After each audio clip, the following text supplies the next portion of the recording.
Lollipop music Bhojpuri.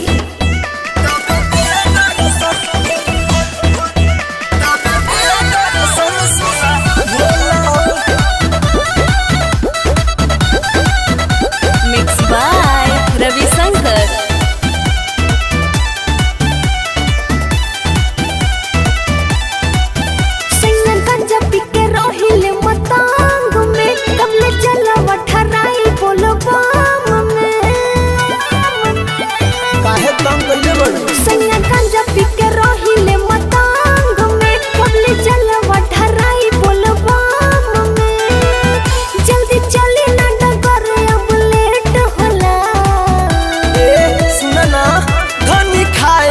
भंगिया के गोला हो तबे दिहे दर्शन बाबा भोला हो।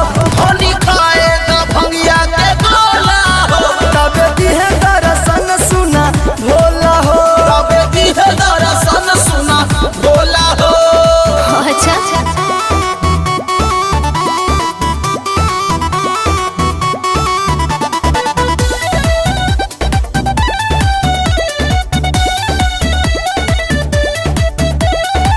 जल्दी चलिए राजा बाबा के नगरी। अच्छा बट सावन के पावन महीना मुझे बोलबम सगरी।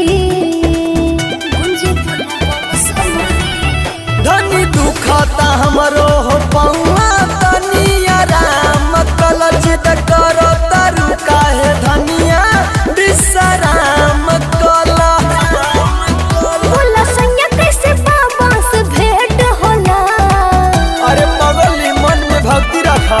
धनी खाए तो भंगिया के गोला हो तबे दिहे दर्शन बाबा भोला हो।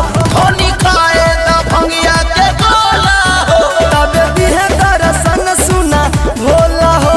तबे दिहे दर्शन सुना भोला हो। Mix by Ravishankar.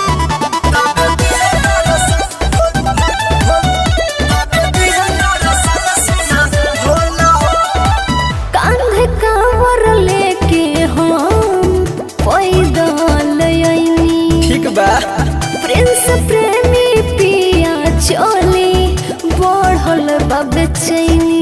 आ गइल बानी टेंशन काहे लेता जन सबर करी धनिया जलवा ढार बाबा पूरा करी है मंगनवा अगलो साल आइबू।